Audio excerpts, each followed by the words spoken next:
Looking back, I now see that everything happened for a reason. Every mistake taught me a lesson and helped shape me into the professional I am today. Let me take you back to the first time I realized how risky it can be to be too optimistic.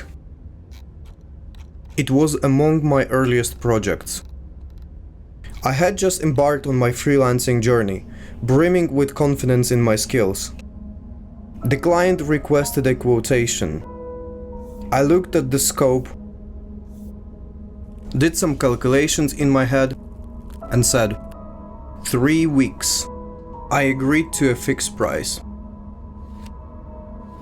3 weeks later, I had barely started. That's when I realized the magnitude of my mistake. I worked for free for another month and a half. My poor estimate made things really tough. I had no savings and felt desperate to finish, but the project dragged on and consumed all my time. I felt stuck. That's when I learned one of the most important lessons in my career. Estimation is not solely about the number of hours you spend designing. It's about hours waiting for approvals, the time it takes to get feedback, and the time needed to implement it. I felt immense relief when I got paid.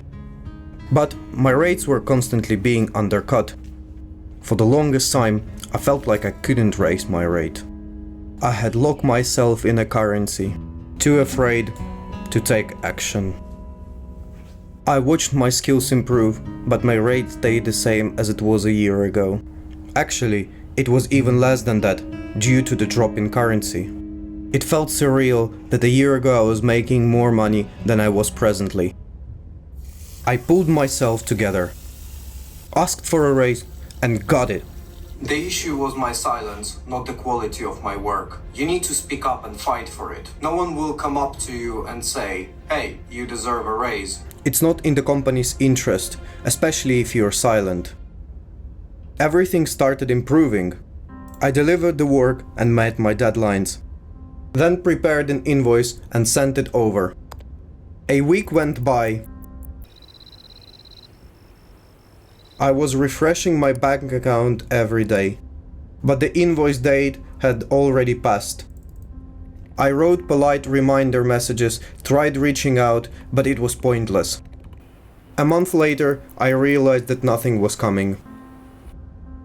It's a weird kind of feeling, the feeling of not being able to change anything, the feeling of being helpless. One of the worst things I have ever experienced. For my next client, I created a contract, outlined all the details, took a deposit and broke the work down into milestones. It's not about trust, it's about keeping your sanity. But the hardest lessons weren't about money, they were about people. At the start of my career, I secured a client, a great product, a great founder. I got so excited about designing it all. I promised a due date and promptly vanished into my own head. A few weeks later, I came back with a finished set of screens. I obsessed over every detail. We hopped on a call, and I presented the solution. However, I could tell something was off. The client was not a fan, not because it was bad, but simply because it wasn't his. It was a solution I had made up in my head without considering how he felt about it. He wasn't there with me, he wasn't shaping it. This mistake cost me the client. I learned to bring clients along the process, but not always leading them. Make this text smaller. Put the button there. I listened thinking that the clients are always right. I felt more like a software expert than a designer.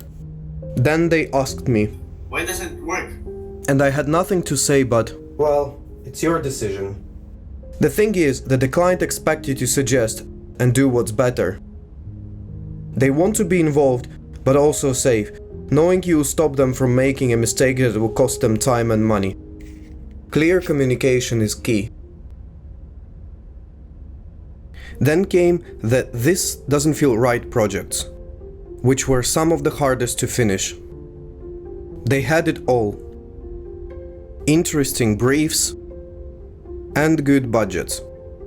But my gut was saying, this is not your client. It didn't click instantly. I said yes anyway. And I regretted it ever since our first review call. The truth is, not every client is your client. And when that is the case, saying no is the best thing I could have done in that instance, to protect both myself and them. It doesn't mean that the client is bad or I am bad.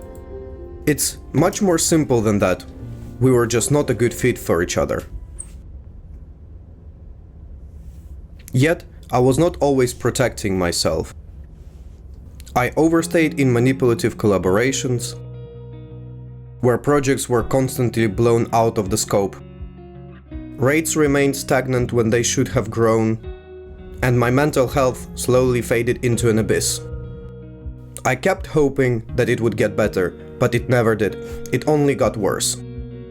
The hardest thing wasn't walking away. It was the decision to believe I actually could. On the other hand, healthy projects taught me a lot too. I used to pour everything into design. Perfect design systems, polished flows, every detail validated. But the client team was sprinting. And the implementation suffered afterwards, which made me feel useless. All the hard work I was putting in felt wasted. I felt not needed in a team. I learned a very important lesson that day. I had value, but the way I was going about things wasn't ideal for the client. Adjusting to it made the relationship much stronger. There was also a lot of stress. Not mine though, but theirs. Clients made promises they couldn't keep to investors, bosses, and customers. Sometimes, if I gave the correct deadline, I would hear, try to make it in 3 days instead of a week. I tried, but it was just not going to happen. Physically, it wasn't possible. When those deadlines were missed, the entire weight fell on me, and it was unbearable. I was supposed to insist and make sure the deadlines were right. Then none of that would happen in the first place. At the end of the day, I know how fast I can move. Looking back now, I can see the story. Each error wasn't just a setback, it was a teacher. They all pointed to the same thing. Value yourself, lead with courage, and guard your time. These regrets shaped me. The price of learning was steep, but they granted me something invaluable: perspective. If you're freelancing or just starting your career as a designer or in any other field, maybe this story will save you from carrying the same scars, because mistakes don't have to be repeated. They can be inherited.